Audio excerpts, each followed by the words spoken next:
연금 없습니다. 일도 안 합니다. 70대 부부가 어떻게 살고 있냐고요? 지금 저희 통장에는 매달 155만 원이 들어옵니다. 거기다 비상금도 매달 40만 원씩 모으고 있어요. 3년 전까지만 해도 상상도 못했습니다. 식당 접고 손에 남은 돈 5천만 원. 이거 다 떨어지면 어떡하나 그 생각뿐이었거든요. 근데 지금은 달라요. 오늘 그 방법을 다 알려드리겠습니다. 저는 올해 73입니다. 아내는 71고요. 28년 동안 백반집을 했어요. 지방 소도시 작은 골목에서 시작했습니다. 43세 시작해서 71까지 새벽 5시에 일어나서 장 보고 밑반찬 만들고요. 11시에 문 열어서 오후 3시까지 점심 장사. 저녁에 설거지하고 정리하면 밤 9시였습니다. 하루도 안 빠지고 그렇게 살았어요. 처음엔 장사가 잘 됐습니다. 근처에 공장이 많았거든요. 점심시간 되면 줄 서서 먹었어요. 한 달에 700만 원, 800만 원 벌 때도 있었습니다. 그때는 정말 열심히만 하면 되는 줄 알았어요. 근데 세월이 지나니까 달라지더라고요. 공장들이 하나둘 문 닫았습니다. 젊은 사람들은 다 떠나고요. 동네가 점점 늙어갔어요. 손님도 줄었습니다. 한 달에 400만 원, 300만 원. 나중엔 150만 원 벌기도 힘들었어요. 그래도 버텼습니다. 여기서 접으면 갈 데가 없으니까요. 근데 몸이 안 따라주더라고요. 허리가 먼저 나갔습니다. 무거운 냄비 들다가 삐끗했어요. 병원 가니까 디스크래요. 그 다음엔 무릎이었습니다. 하루 종일 서서 일하잖아요. 연골이 다 닳았대요. 아내도 마찬가지였어요. 손목이 안 좋아졌습니다. 프라이팬 들기가 힘들대요. 어느 날 아내가 그러더라고요. 여보, 이제 그만하자. 우리 몸이 안 돼. 저도 알고 있었습니다. 근데 차마 먼저 말을 못 꺼냈어요. 28년이거든요. 이 가게가 제 인생 전부였습니다. 자식 냈다 여기서 키웠어요. 대학 보내고 결혼시키고 다 이 가게에서 번 돈으로 했습니다. 근데 이제 몸이 말을 안 들으니까 어쩔 수 없더라고요. 3년 전 봄에 가게를 정리했습니다. 마지막 날 기억나요? 단골 손님 몇 분이 오셨어요. 사장님 정말 그만두세요? 여기 없어지면 점심 어디서 먹어요? 그 말에 눈물이 핑 돌았습니다. 근데 참았어요. 손님 앞에서 울면 안 되니까요. 문 닫고 셔터 내리는데 손이 떨렸습니다. 28년이에요.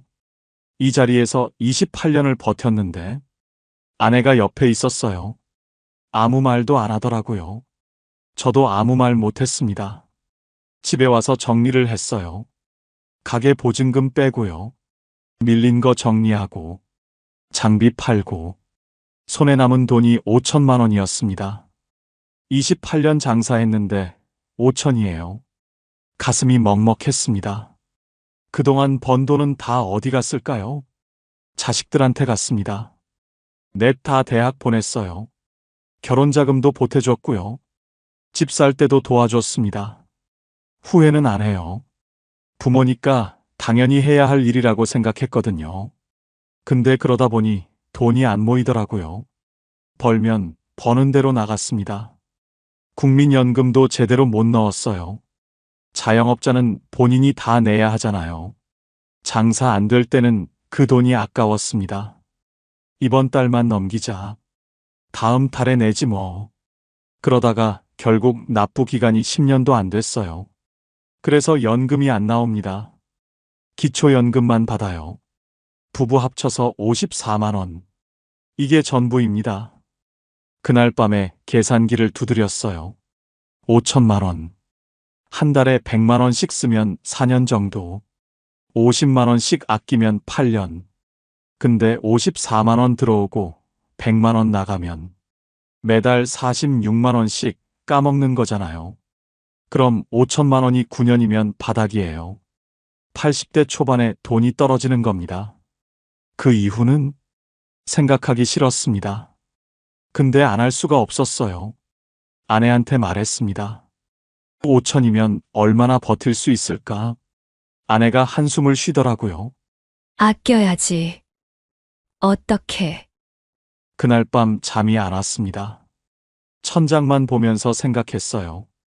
28년 일했는데, 새벽부터 밤까지 뼈 빠지게 일했는데, 손에 남은 게 5천이라니, 그리고 그 5천도 언젠간 바닥날 거라니, 막막했습니다.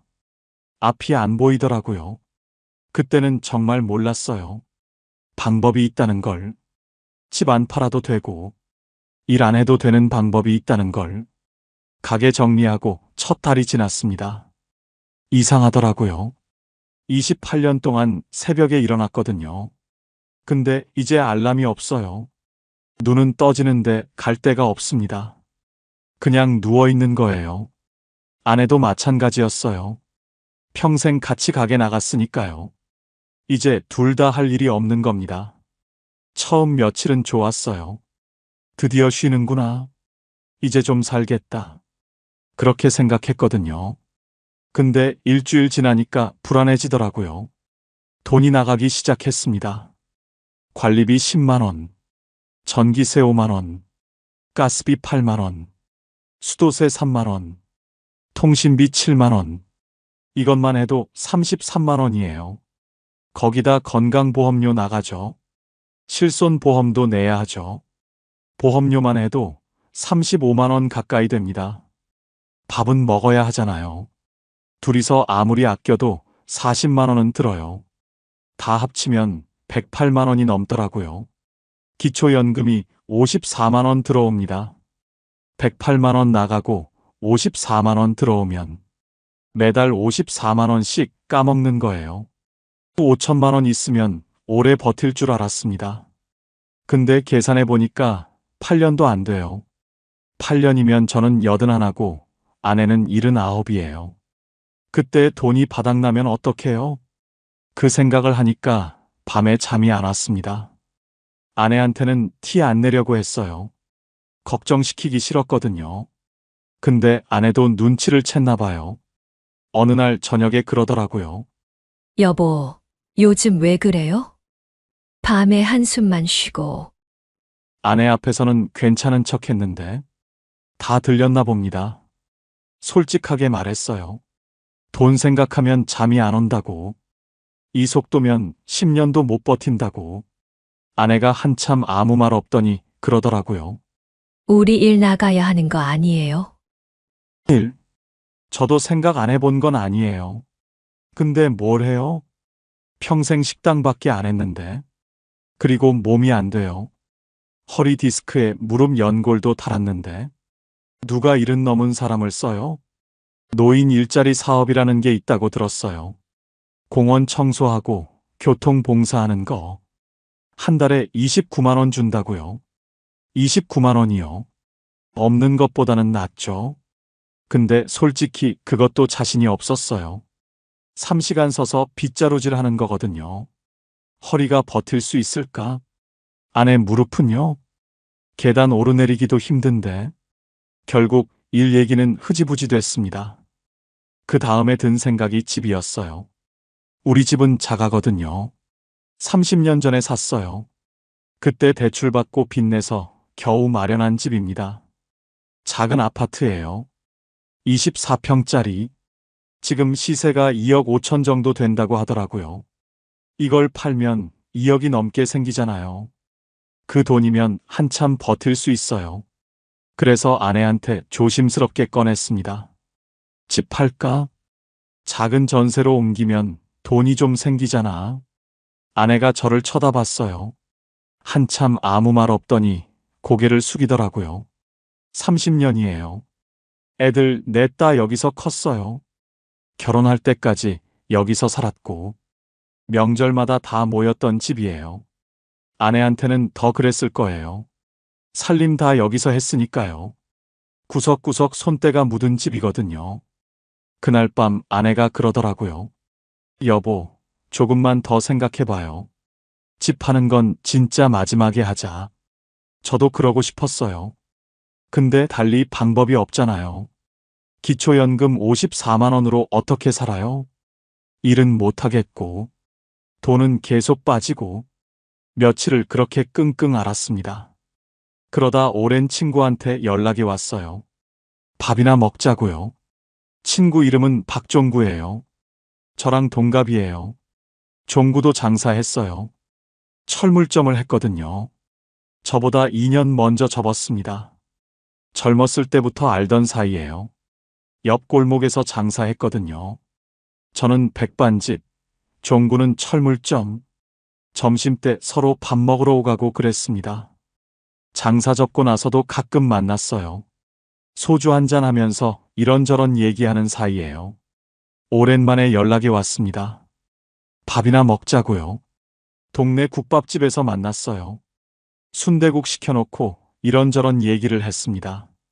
종구가 제 얼굴을 보더니 그러더라고요. 야, 너 얼굴이 왜 그래? 무슨 일 있어? 숨기지 않았어요. 어차피 종구한테는 다 털어놓는 사이니까요. 돈 걱정에 잠이 안 와. 이 속도면 8년도 못 버텨. 집 팔아야 하나 고민 중이야. 종구가 국밥 먹다가 숟가락을 내려놓더라고요. 야, 집은 팔지 마. 안 팔고 어떡해. 기초연금 54만 원으로 어떻게 살아? 나도 2년 전에 똑같은 생각했거든. 근데 방법이 있어. 방법이 뭔데? 주택연금이라고 들어봤어? 주택연금. 처음 듣는 말이었어요. 그게 뭔데? 집 안 팔고 그냥 살면서 매달 돈 받는 거야. 처음엔 무슨 말인지 이해가 안 됐어요. 집을 안 파는데 어떻게 돈이 나와? 국가에서 하는 거야. 집을 담보로 맡기는 건데 담보 맡겨도 계속 거기서 살 수 있어. 이사 안 가도 돼. 대신 매달 연금처럼 돈이 나와. 죽을 때까지. 너무 좋은 얘기였어요. 세상에 그런 게 어디 있습니까? 그거 나중에 집 뺏기는 거 아니야? 이자 엄청 붙고. 그런 거 없어. 집에서 절대 안 쫓겨나. 부부들 다 죽을 때까지 거기서 살 수 있어. 종군의 집도 우리랑 비슷해요. 20평대 아파트. 시세가 2억 정도예요. 너 그거 신청했어? 70살에 신청했어. 지금 2년째 받고 있어. 얼마나 나오는데? 80만 원 가까이 나와. 80만 원이요. 기초연금이 부부 합쳐서 54만 원인데. 그거보다 많이 받는 거예요. 진짜? 80만 원이나? 집값 높을수록 많이 받고 나이 많을수록 많이 받아. 니네 집 2억 5천이라며? 나보다 더 받을 거야. 가슴이 두근거리기 시작했습니다. 그럼 아내나 나 둘 중 하나 먼저 죽으면 어떻게 돼? 금액 안 줄어. 남은 사람이 죽을 때까지 그대로 받아. 진짜야? 야, 나도 처음엔 안 믿었어. 근데 2년째 받고 있잖아. 진짜야. 집에 오는 길에 머릿속이 복잡했어요. 진짜일까? 종구가 잘못 알고 있는 건 아닐까? 집에 와서 큰아들한테 전화했습니다. 아들아, 아버지 좀 도와줘라. 왜요, 아버지? 무슨 일이에요? 주택연금이라는 게 있다는데 좀 알아봐 줄 수 있겠니? 주택연금이요? 알겠어요. 제가 알아보고 연락드릴게요. 저녁에 아들한테 전화가 왔어요. 아버지, 알아봤어요. 그래, 뭐래? 진짜 있는 거예요. 한국주택금융공사라는 데서예요. 우리 집값이랑 아버지 나이로 계산해봤거든요. 얼마나 나온대? 월 85만 원이요. 85만 원이요. 매달 85만 원이 들어온다고요. 아버지, 이거 괜찮은 것 같아요. 집에서 계속 사시면서 돈 받는 거예요. 나중에 두 분 다 돌아가시면 그때 집으로 정산하는 거고요. 자식들한테 빚 남기는 거 아니야? 아니요. 받은 돈이 집값보다 많아도 자식들한테 청구 안 한대요. 국가에서 보증하는 거라 걱정 안 하셔도 돼요. 전화 끊고 아내한테 말했습니다. 여보, 집 안 팔아도 될 것 같아. 무슨 소리예요? 주택연금이라는 게 있대. 집 안 팔고 여기서 살면서 매달 85만 원씩 받을 수 있대. 85만 원이요? 기초연금 54만 원에 85만 원 더하면 139만 원이야. 아내가 한참 아무 말 없더니 다시 물었어요. 정말 집 안 팔아도 돼요? 응, 안 팔아도 돼. 여기서 계속 살 수 있어. 아내 눈에 눈물이 고이더라고요. 다행이다. 정말 다행이다. 저도 목이 메었습니다. 30년 산 집이거든요. 팔아야 한다고 생각하니까 얼마나 마음이 아팠는지 몰라요. 근데 안 팔아도 되는 거예요. 오히려 돈까지 받으면서 살 수 있는 거예요. 그날 밤은 오랜만에 푹 잤습니다. 주택연금 신청하러 은행에 갔습니다. 아들이 같이 가자고 했어요. 서류 챙기는 것도 복잡하고 어르신들끼리 가면 헷갈릴 수 있다고요. 고마웠습니다. 요즘 애들이 바쁜 거 아니까 미안하기도 했고요. 은행에 도착해서 번호표 뽑고 기다렸어요. 한참 있다가 상담 창구로 불렸습니다. 젊은 여자 직원이었어요. 이름표에 김지은이라고 적혀 있더라고요. 어르신, 주택연금 상담 오셨죠? 서류 확인부터 할게요. 아들이 서류 챙겨온 거 내밀었습니다. 직원이 하나하나 확인하더라고요. 네, 서류는 다 됐고요. 집값 2억 5천, 연세가 73세시니까 월 지급금은 85만 원 정도 나오세요. 아들이 알아본 거랑 똑같았어요. 진짜였습니다. 신청 서류 작성하는데 시간이 좀 걸렸어요. 이것저것 서명하고 다 끝나고 나니까 직원이 물었습니다. 어르신, 혹시 현금 여유자금 있으세요? 뜬금없는 질문이었어요. 왜 그러냐고 했더니 직원이 설명해 줬습니다. 65세 이상이시면 비과세종합저축 가입하실 수 있거든요. 혹시 알고 계세요? 비과세 종합저축. 이것도 처음 듣는 말이었어요. 그게 뭔데요? 일반 예금은 이자에서 세금 15.4% 떼잖아요. 근데 이 상품은 세금을 안 떼요. 65세 이상이시면 5천만 원까지 가입하실 수 있어요. 아들이 옆에서 귀가 번쩍 뜨이는 표정이었어요. 아버지, 이거 좋은 것 같은데요? 직원이 계속 설명했습니다. 지금 금리가 연 4% 정도 되거든요. 5천만 원 넣으시면 1년에 이자가 200만 원이에요. 일반 예금이면 여기서 세금 30만 원 넘게 떼가요. 근데 이 예금은 안 떼요. 200만 원 그대로 받으시는 거예요. 머릿속으로 계산해 봤습니다. 200만 원 나누기 12개월. 한 달에 16만 원 정도예요. 매달 16만 원씩 이자가 나온다고요? 네, 대략 그 정도요. 세금 안 떼니까 일반 예금보다 훨씬 이득이세요. 가게 정리하고 남은 5천만 원. 그냥 통장에 넣어뒀거든요. 이자 얼마 안 되겠지 하고 신경도 안 썼어요. 근데 이렇게 넣으면 달랐던 거예요. 매달 16만 원씩 따박따박 나오는 거예요. 주택연금 85만 원. 비과세 종합저축 이자 16만 원. 기초연금 54만 원. 합치면 155만 원이에요. 한 달에 155만 원이 그냥 들어오는 거예요. 일 안 해도요. 직원한테 물었습니다. 이거 지금 바로 가입할 수 있어요? 네, 신분증 있으시면 바로 되세요.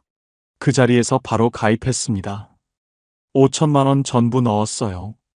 은행에서 나오는데 다리가 후들거리더라고요. 긴장이 풀려서 그런 건지, 기뻐서 그런 건지, 아들이 제 팔을 잡아줬어요. 아버지, 잘 되셨네요.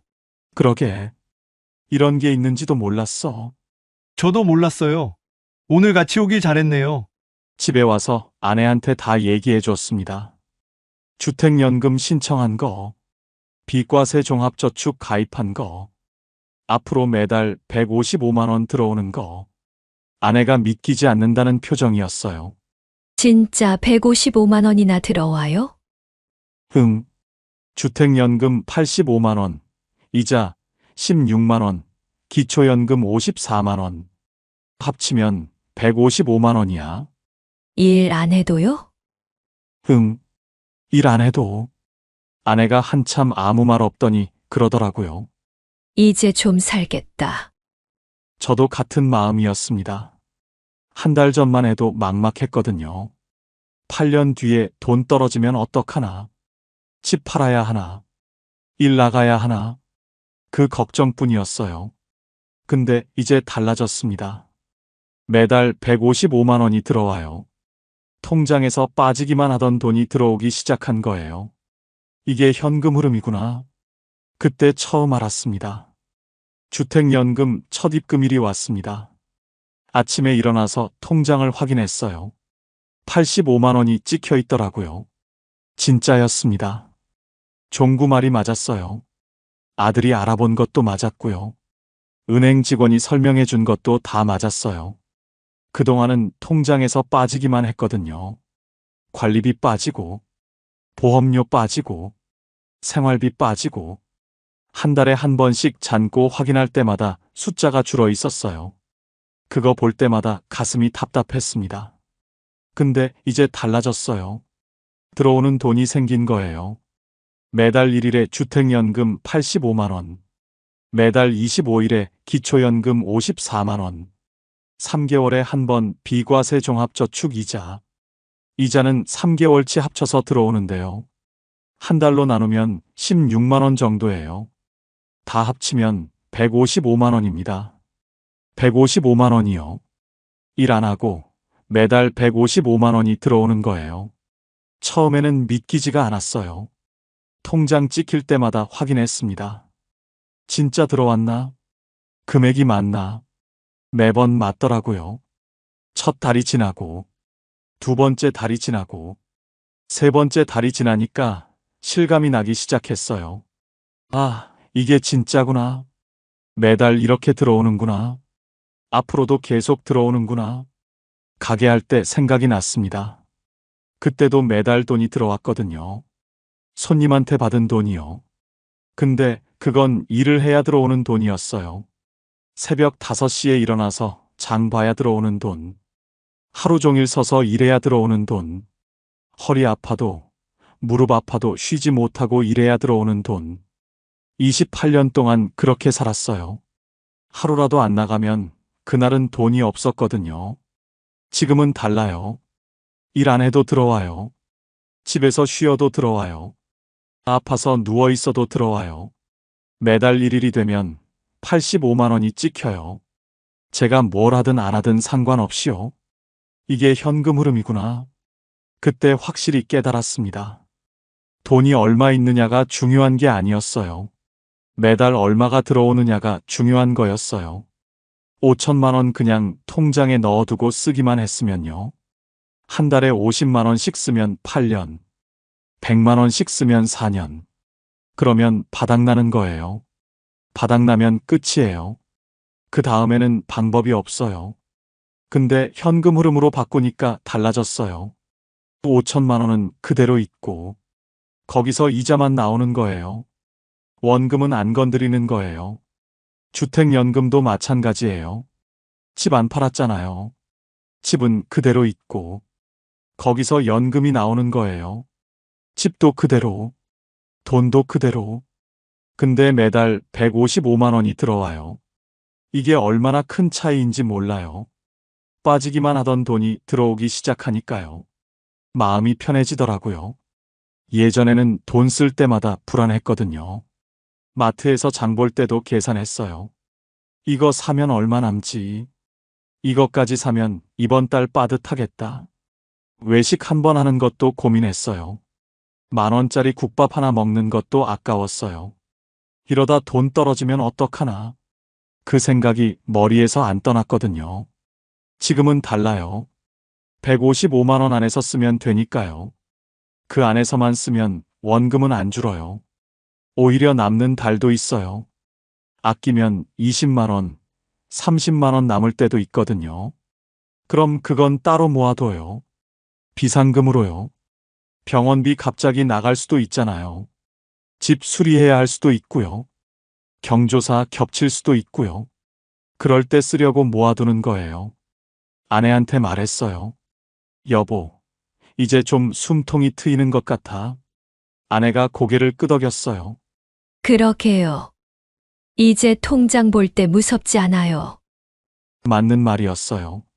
예전에는 통장 보기가 무서웠거든요. 또 얼마나 줄었나? 이번 달은 얼마나 빠졌나? 그 생각에 열기가 싫었어요. 한 달에 한 번만 봤어요. 그것도 눈 질끈 감고 봤습니다. 지금은 달라요. 통장 보는 게 무섭지 않아요. 오히려 기다려져요. 1일 되면 들어왔겠지. 25일 되면 또 들어오겠지. 이게 현금 흐름의 힘이었습니다. 주택연금 신청할 때 큰아들이 도와줬잖아요. 그때 아들한테 다 얘기했어요. 그동안 얼마나 힘들었는지, 돈 걱정에 잠이 안 왔다는 것, 집 팔아야 하나 고민했다는 것, 숨기고 싶었는데 어쩔 수 없었어요. 서류 준비하려면 통장 내역도 보여줘야 하고, 집값도 확인해야 하고, 다 까발려지더라고요. 아들이 통장 잔고 보고 한참 아무 말 없었어요. 뭔 생각을 했는지 모르겠어요. 근데 아무 말 안 하더라고요. 왜 이렇게 됐냐고 안 물었어요. 왜 미리 준비 안 했냐고 안 따졌어요. 그냥 묵묵히 도와줬어요. 서류 챙기고, 은행 같이 가고, 설명 안 되는 거 대신 물어봐주고, 고마웠습니다. 근데 한편으로는 창피했어요. 평생 가장으로 살았거든요. 애들한테 손 벌린 적 없어요. 오히려 항상 주는 쪽이었어요. 대학 등록금 대주고, 결혼자금 보태주고, 집 살 때도 보태줬어요. 그랬는데 이제 와서 이런 모습을 보여주게 됐으니까요. 자식 앞에서 얼굴을 못 들겠더라고요. 큰아들이 동생들한테 연락했나 봐요. 며칠 뒤에 둘째한테 전화가 왔어요. 그 다음날 셋째한테도 왔고요. 막내딸한테도 왔어요. 다들 같은 말을 하더라고요. 왜 말 안 했냐고. 왜 혼자 끙끙 앓았냐고. 미안하더라고요. 걱정 끼치기 싫었던 건데 결과적으로 더 속상하게 만든 거잖아요. 그러고 나서 일주일쯤 지났을 때예요. 통장에 돈이 들어와 있더라고요. 10만 원. 큰아들이 보낸 거예요. 다음 날 또 10만 원. 둘째가 보낸 거예요. 그 다음 날 또 10만 원. 셋째가 보낸 거예요. 그 다음 날 또 10만 원. 막내딸이 보낸 거예요. 4명이서 10만 원씩. 40만 원이 들어온 거예요. 큰아들한테 전화했어요. 야, 이거 뭐야? 왜 돈을 보내? 아버지, 그냥 용돈이에요. 받으세요. 됐어. 너희도 살기 바쁜데 이런 거 안 해도 돼. 아버지, 저희끼리 얘기했어요. 한 달에 10만 원씩 보내드리기로요. 많은 건 아닌데, 그래도 보탬이 되실 거예요. 받기 싫었어요. 평생 주기만 했는데. 이제 와서 자식들한테 돈을 받으려니까 자존심이 상했어요. 안 받아. 돌려보내라. 아버지, 제발요. 저희도 그동안 아버지한테 받은 게 얼마인데요. 이제 저희가 드릴게요. 아들 목소리가 떨리더라고요. 저도 목이 메었습니다. 전화 끊고 아내한테 얘기했어요. 애들이 용돈 보냈다고. 안 받겠다고 했다고. 아내가 그러더라고요. 받아요. 애들 마음인데. 자식들한테 손 벌리는 꼴이잖아. 손 벌린 게 아니라 애들이 먼저 준 거잖아요. 그게 다른 거예요. 아내 말이 맞았어요. 내가 달라고 한 게 아니에요. 애들이 먼저 보낸 거예요. 그래서 받았습니다. 근데 이 돈은 안 쓰기로 했어요. 아내랑 얘기했습니다. 155만 원으로 생활하자. 애들이 보내주는 40만 원은 손대지 말자. 비상금으로 모아두자. 아내도 동의했어요. 그래요. 나중에 급할 때 쓰는 걸로 하자. 그래서 통장을 따로 만들었어요. 비상금 통장이요. 매달 40만 원씩 거기로 들어가요. 한 번도 안 건드렸어요. 1년이면 480만 원이에요. 2년이면 거의 1000만 원이에요. 병원비 갑자기 나가도 걱정 없어요. 큰 수리비 나가도 감당할 수 있어요. 그게 있으니까 마음이 놓여요. 뭔가 있다는 게 얼마나 큰 힘인지 몰라요. 예전에는 갑자기 돈 나갈까봐 무서웠거든요. 병원비 나가면 어떡하나? 보일러 고장나면 어떡하나? 그 걱정이 항상 있었어요. 지금은 달라요. 비상금이 있으니까요. 급한 일 생겨도 거기서 쓰면 되니까요. 애들한테 고마워요. 형편이 넉넉하지 않은 거 아는데. 그래도 매달 10만 원씩 보내주니까요. 큰아들은 애들 학원비 내랴, 대출 갚으랴 바쁘고요. 둘째는 사업이 쉽지 않고, 셋째도 맞벌이 하면서 애 키우느라 힘들고, 막내딸은 시댁 살림하면서 살고 있어요. 다들 여유 있는 형편이 아니거든요. 그런데도 10만 원씩 보내주는 거예요. 가끔 생각해요. 그동안 애들한테 해준 게 있으니까 이런 거겠지. 대학 보내고 결혼시키고 보태준 게 있으니까. 그때는 남는 게 없다고 생각했거든요.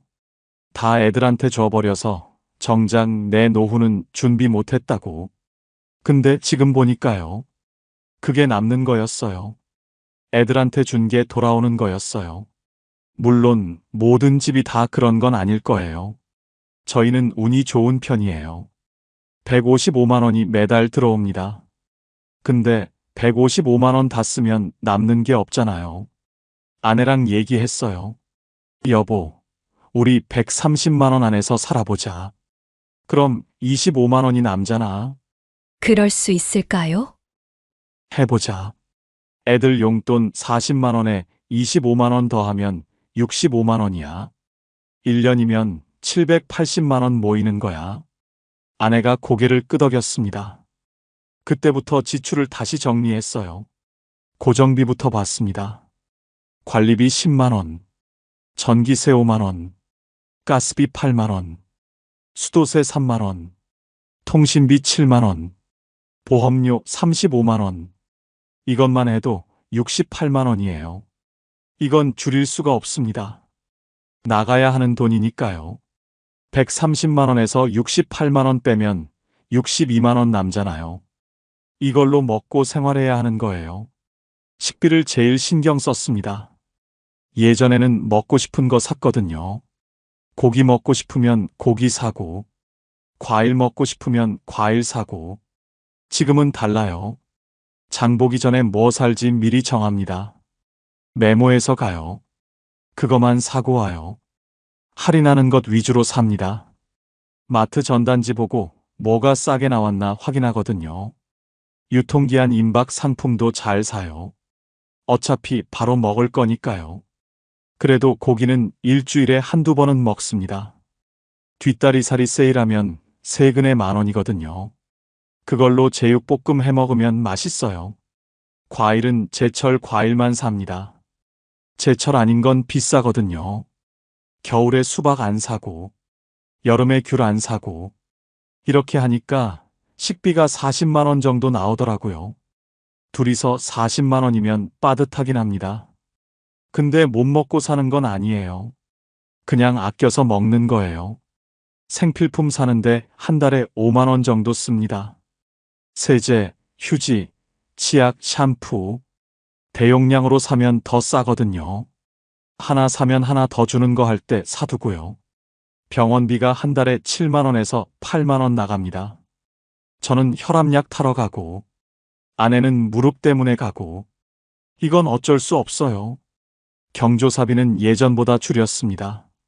10만 원 내던 거 5만 원 내고, 안 가도 되는 건 안 가고, 평균 내면 한 달에 5만 원 정도예요. 교통비는 아끼려고 합니다. 가까운 데는 걸어 다녀요. 병원 갈 때만 타거든요. 한 달에 3만 원 정도 잡아요. 다 합치면 129만 원이에요.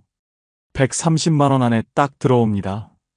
석 달쯤 지났을 때 아내가 그러더라고요. 여보, 이거 진짜 되네. 처음엔 못할 줄 알았는데. 그러게. 나도 몰랐어. 매달 남는 거 보니까 기분이 좋아요. 맞는 말이에요. 매달 25만 원씩 남잖아요. 그게 쌓이는 거 보면 뿌듯합니다. 가끔은 외식도 합니다. 한 달에 한 번 정도. 동네 국밥집이나 칼국수집. 15,000원이면 둘이 먹거든요. 친구들도 만납니다. 종구랑 가끔 소주 한잔 하고요. 아내는 아내 친구들이랑 시장 구경도 가고요. 완전히 끊으면 안 돼요. 그러면 삶이 너무 팍팍해지거든요. 적당히 쓰면서 적당히 모으는 겁니다. 130만 원으로 사는 게 부자는 아니에요. 넉넉하지도 않아요. 근데 부족하지도 않습니다. 먹을 건 먹고, 입을 건 입고, 병원 갈 건 가고, 사람 만날 건 만나요. 이 정도면 충분합니다. 욕심 안 부리면 살만해요. 3년이 지났습니다. 가게 접고 막막하기만 했던 그때가 엊그제 같은데 벌써 3년이에요. 얼마 전에 종구를 만났습니다. 또 국밥집에서요. 야, 요즘 어때? 덕분에 잘 살고 있어. 네가 주택연금 알려줘서 살았다. 뭘? 나도 누가 알려줘서 한 건데. 그래도 고맙다. 진짜로. 종구가 웃더라고요. 그래. 잘 됐다. 우리 이 나이에 이 정도면 잘 사는 거야. 맞는 말이에요. 지금 저희 부부는 어떻게 살고 있냐고요? 잘 살고 있습니다. 부자는 아니에요. 넉넉하지도 않고요. 근데 불안하지 않습니다. 매달 155만 원이 들어옵니다.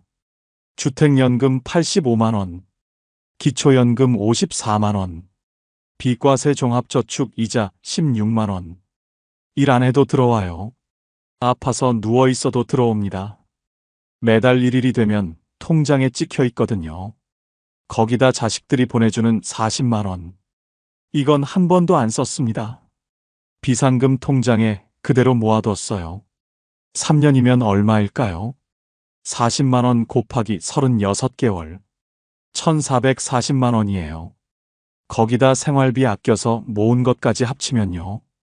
비상금이 2천만 원 가까이 됐습니다. 병원비 갑자기 나가도 걱정 없어요. 보일러 고장 나도 고칠 수 있습니다. 뭔가 있으니까 마음이 편하더라고요. 3년 전에 5천만 원 들고 막막해 하던 때 생각납니다. 그때 그냥 쓰기만 했으면 어떻게 됐을까요? 지금쯤 통장에 2천만 원도 안 남았을 거예요. 1년만 더 지나면 바닥이에요. 집 팔았으면 어떻게 됐을까요? 30년 산 집 팔고 작은 전세로 갔겠죠. 그것도 결국 바닥납니다. 언젠가는 끝이거든요. 저는 다른 길을 선택했습니다. 집 안 팔았어요. 주택연금 신청했습니다. 매달 85만 원씩 들어와요. 죽을 때까지요. 5천만 원 그냥 안 썼습니다. 비과세 종합저축에 넣었어요. 매달 16만 원씩 이자가 나옵니다. 원금은 그대로 있거든요. 이게 현금 흐름이에요. 돈이 얼마 있느냐가 중요한 게 아닙니다. 매달 얼마가 들어오느냐가 중요한 거예요.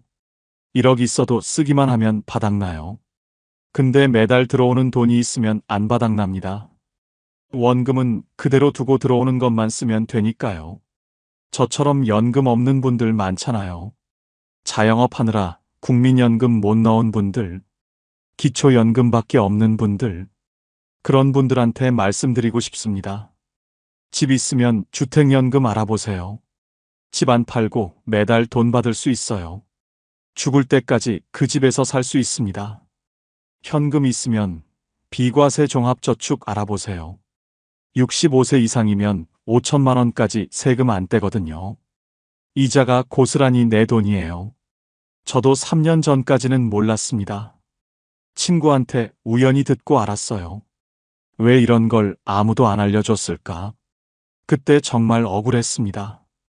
그래서 이 얘기를 하는 거예요. 저처럼 모르는 분들이 있을까 봐요. 방법이 있습니다. 집 안 팔아도 돼요. 일 안 해도 됩니다. 현금 흐름을 만드세요. 매달 들어오는 돈을 만드세요. 그게 답이에요. 저는 지금 행복합니다. 부자는 아니에요. 근데 불안하지 않습니다. 매달 돈이 들어오니까요. 비상금도 있으니까요. 30년 산 집에서 계속 살 수 있으니까요. 이 정도면 충분해요. 오늘 이야기가 도움이 되셨으면 좋겠습니다. 비슷한 상황에 계신 분들께 이 영상 공유해 주셔도 좋고요. 구독하시면 다음 이야기도 받아보실 수 있어요. 봄날 이야기였습니다.